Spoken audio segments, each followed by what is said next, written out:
किया जाए। मैं चाहूंगा बहन हमारे बीच में आए। आप जैसी बहादुर महिला अगर हमारे समाज में खड़ी हो तो किसी की क्या हिम्मत कोई किसी महिला की तरफ आंख उठा के भी देख ले। आपने जो उत्तराखंड की लड़ाई लड़ी है, आप उत्तराखंड की न होते हुए आपने जो लड़ाई लड़ी है, उत्तराखंड लगातार हमेशा आप पर ऋणी रहेगा और हमेशा आप पर ऋण उतारने की कोशिश करता रहेगा। बहन जी आए अपनी बात यहाँ पे रखें। नमस्कार, मैं अभी वहीं से लौट रही हूँ और हमने 2 दिन पहले वहाँ प्रेस कॉन्फ्रेंस की देहरादून में इस बेटी के लिए, और जब ये केस हुआ तब भी उस बेटी के लिए वहाँ पर गई मैं। अनफॉर्चुनेटली मैं परिवार से तब मिल नहीं पाई थी, पर उसकी आवाज़ तब भी लगातार हम उठा रहे थे और तब से इस केस को बहुत क्लोजली हम मॉनिटर कर रहे हैं। बड़ा दुख होता है कि अभी हम किरण की लड़ाई लड़ रहे थे, अभी हमने सुप्रीम कोर्ट में जो अन्याय हमारी बेटी किरण के साथ हुआ, उसके बाद बैक टू बैक अगर आप कहें तो हमारी बेटियों के साथ जो अन्याय की लड़ाई चल रही है, स्पेशली जो उत्तराखंड की बेटियां हैं, अंकिता भंडारी केस, फिर पिथौरागढ़ की जो बेटी है, छोटी सी मासूम बच्ची जिसके साथ बर्बरता हुई, उसके बाद उसके आरोपियों को अभी सुप्रीम कोर्ट ने बाइज्जत बरी कर दिया, जैसे कि हमारी बेटी किरण के साथ किया।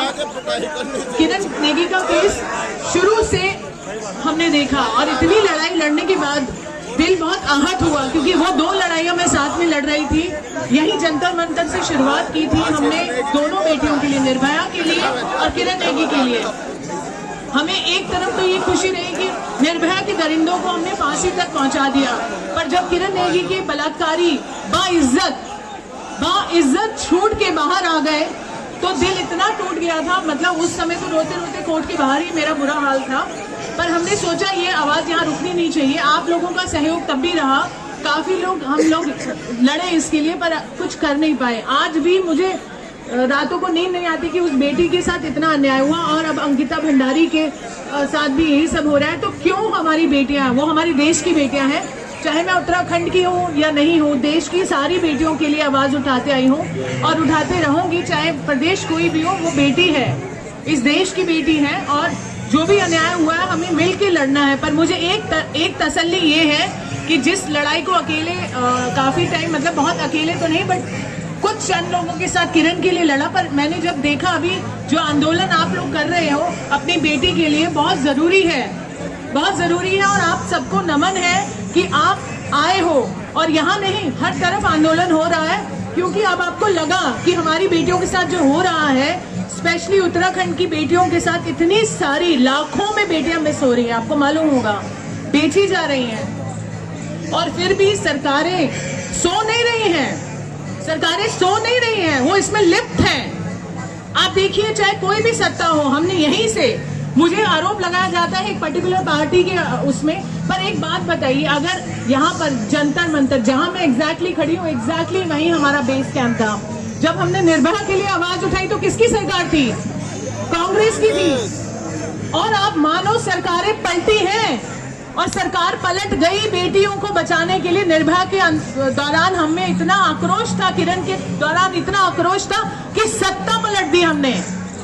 पलटी की नहीं पलटी थी।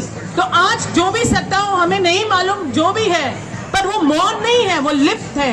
ये तो खुलासा हो चुका है। और जो वीआईपी का नाम सामने आ रहा है, वो तो एक आपको सिर्फ छलावा दिखा रहे हैं। असली वीआईपी वो नहीं बताएंगे, क्योंकि वो बहुत बड़ा नाम है। सरकार सिर्फ उत्तराखंड में नहीं पलटेगी, हिंदुस्तान में पलट जाएगी अगर वो नाम बाहर आ गया तो। और वो नाम बाहर नहीं आने देंगे, पूरी कोशिश करेंगे। पर मुझे इतनी उम्मीद है आप लोगों से, क्योंकि जिस तरह से आप लड़ रहे हो ना उत्तराखंड के लोग, मेरा शत नमन है। क्योंकि मैंने देखा है दिल्ली में रोज एक हत्या और बलात्कार का एक केस हमारी संस्था पे आता ही आता है। कौन लड़ता है उनके लिए? कोई नहीं लड़ता है। आप अपनी बेटी के लिए लड़ रहे हो और ये निश्चित करोगे कि जीत होगी, हमारी बेटी को इंसाफ मिलेगा, चाहे वो वीआईपी कितना भी बड़ा नाम हो, वो सलाखों के पीछे जाएगा और हमारी किरण को भी इंसाफ मिलेगा। अभी जो हमारी जीतेंगे, लड़ेंगे, लड़ेंगे, लड़ेंगे। धन्यवाद। मैं चाहती हूँ आप किरण के लिए भी साथ साथ लड़ाई करें। पिथौरागढ़ की जो हमारी बच्ची थी, सभी बच्चों की आवाज बने, और अंकिता के नाम जो सामने खुलासे हुए हैं, उसमें एकजुट की जो लड़ाई लड़ रहे हैं, लड़ते रहें। मैं आपके साथ हूँ। धन्यवाद। बहुत बहुत धन्यवाद।